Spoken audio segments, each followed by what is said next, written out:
sonrisa ilumina tu cara, se asoma el deseo y en ese momento te quiero besar. Porque la verdad es que me tienes tan enamorada, solo comerte me hace suspirar, solo en tus brazos me siento mal, porque con me quiero quedar. La verdad es que tienes una voz chiquita, pero dulce. Tu look me encanta, estás muy bonita y te doy el pase. Me encantaría volverte a ver. Gracias. Esta canción te quedó hermosa. Te felicito. Gracias. Te doy el pase. Anita, la verdad Gracias. me gustó mucho, estoy de acuerdo con Pepe. Tuve que vender mi alma al diablo para llegar a la televisión.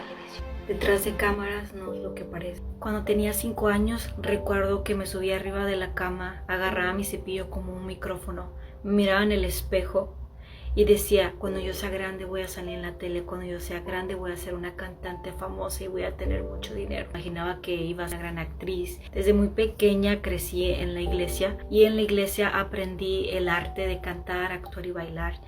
Teníamos obras de teatro, teníamos el coro de la iglesia, tocaba instrumentos, tocaba el clarinete en la iglesia. Éramos una orquesta sinfónica, íbamos de concierto en concierto, yo y mi familia. Y siempre que seguí en ese mundo de la música, a lo largo de mi niñez pasé por muchas cosas fuertes, muchas cosas traumáticas que me hicieron alejarme de Dios. La historia es un poco larga, pero me voy a enfocar cómo fue mi vida en el mundo artístico, cómo llegué a obsesionarme con la fama. A los 11 años, después de tener muchos eventos traumáticos, entre esos eventos uno de ellos impactaron mucho mi vida a los 11 años.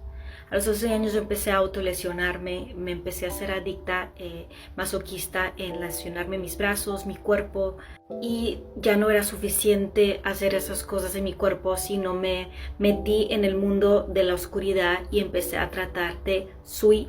Tuve más de 30 intentos de SUI. En el primer intento tomé más de 30 pastillas, casi muero y quedo en coma, pero gracias a Dios no me pasó nada. Logré sobrevivir.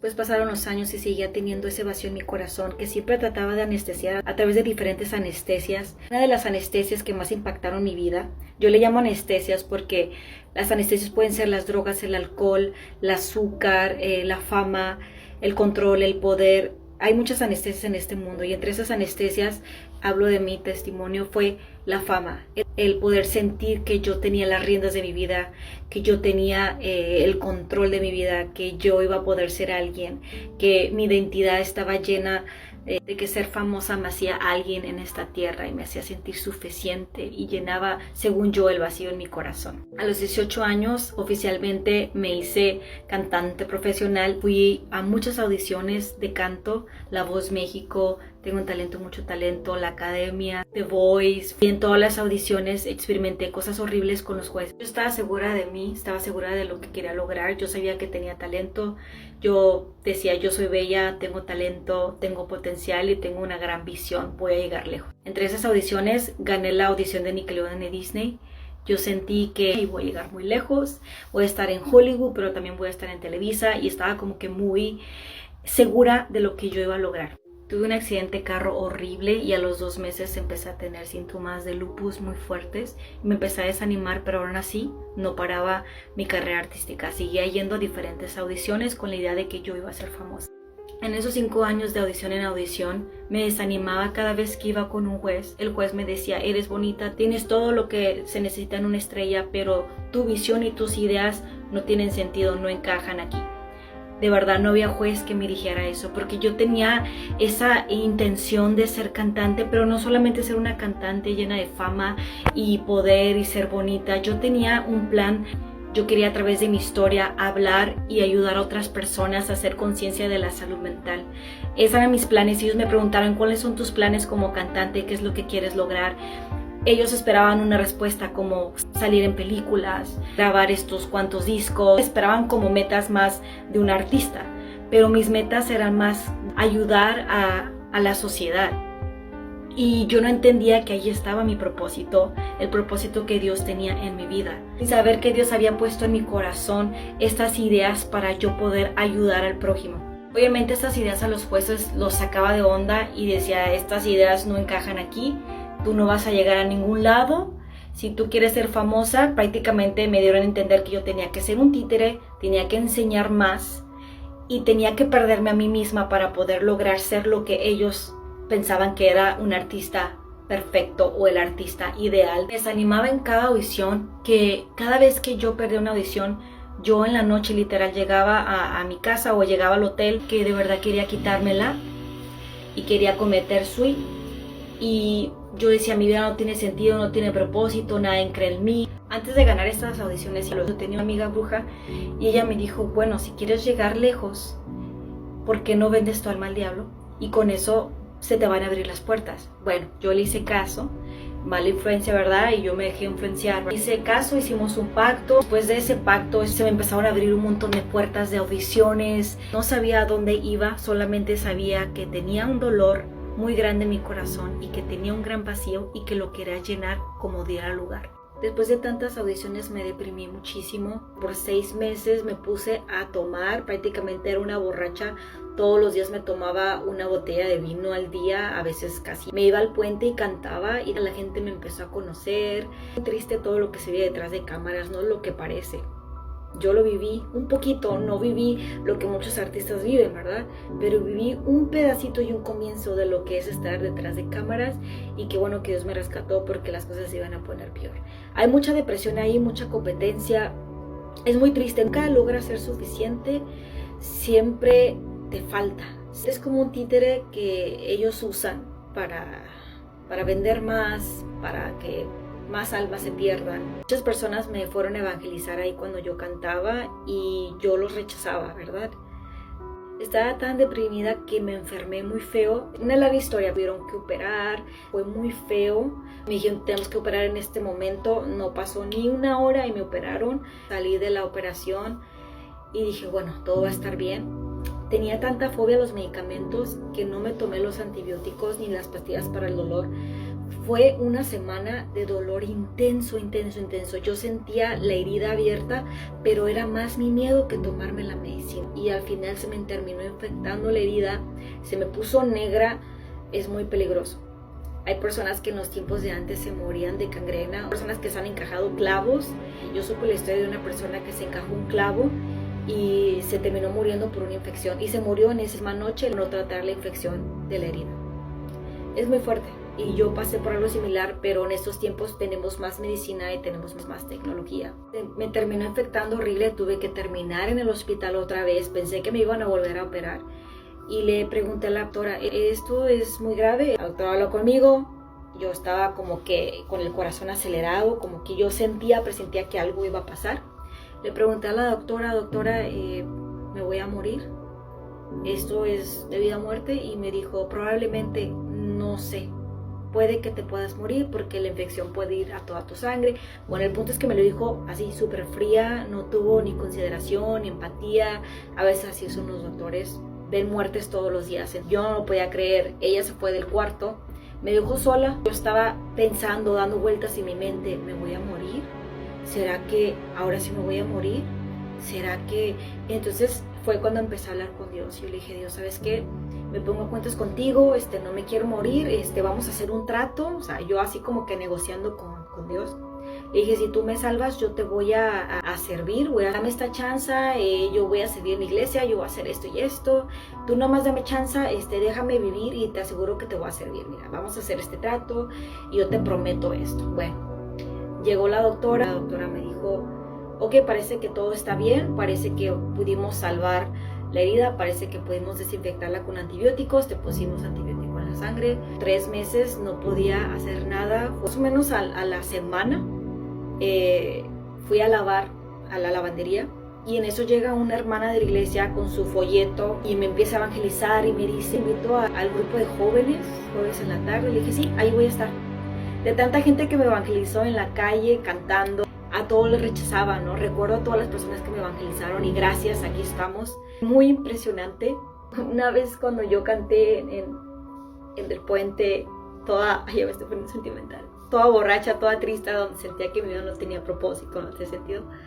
Llegó una hermana de la iglesia y me dijo, Dios no te quiere cantando esa música, Dios no te quiere en esa posición.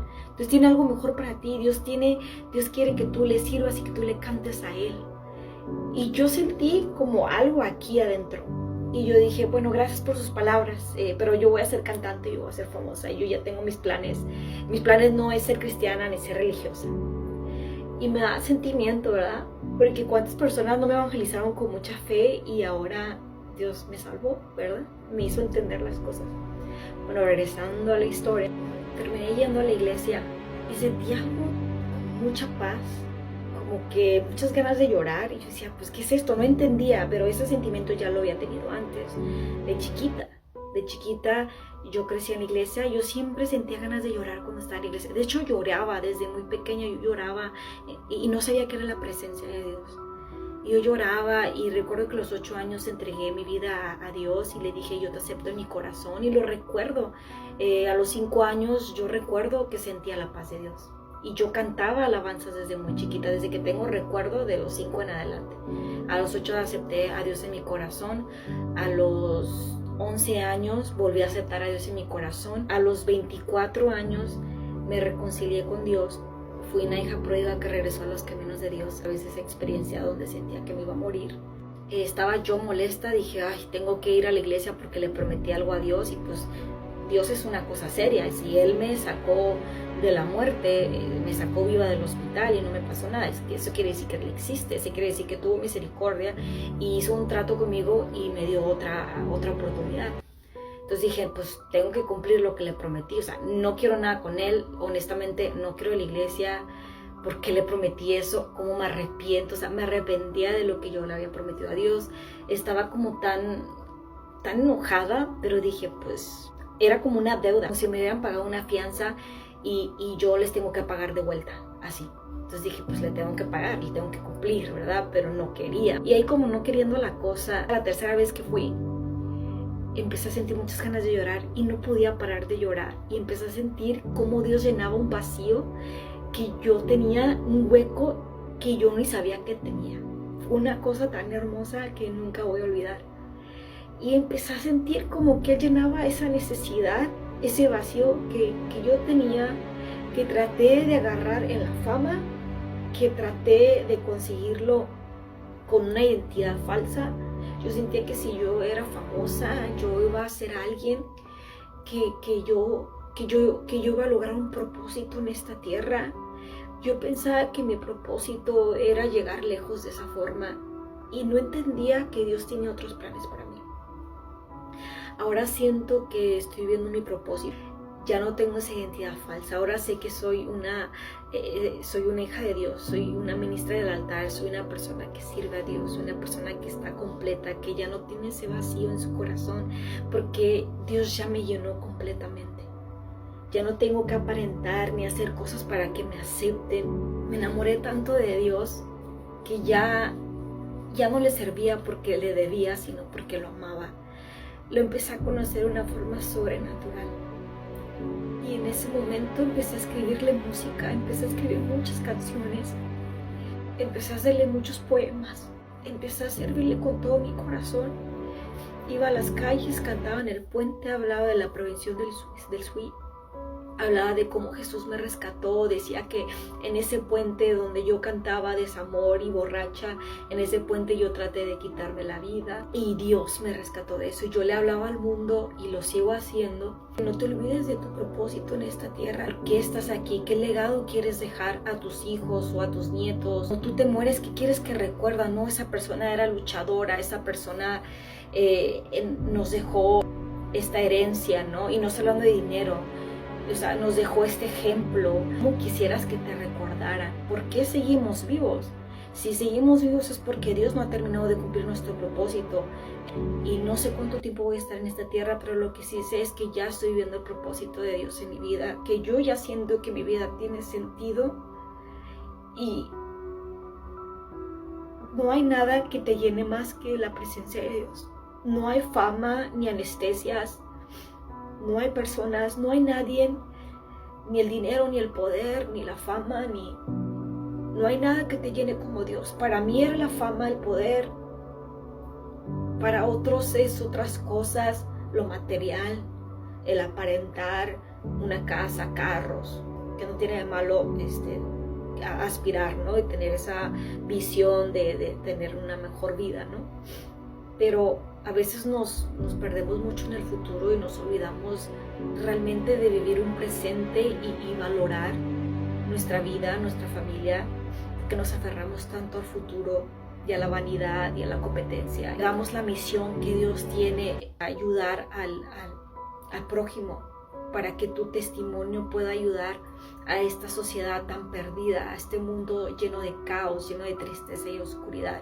Por lo menos poner un granito de arena, hacer un cambio en este mundo. Tal vez no vamos a salvar y cambiar todo el mundo, porque eso se lo dejamos a Dios, pero por lo menos poner un granito de arena y poder ser esa luz de Jesús, ¿no? Tu testimonio puede cambiar la vida de muchas personas. Así que habla tu testimonio, cumple el propósito de Dios en tu vida. No olvides por qué estás aquí vivo y no olvides dejar un legado que hable de Jesús.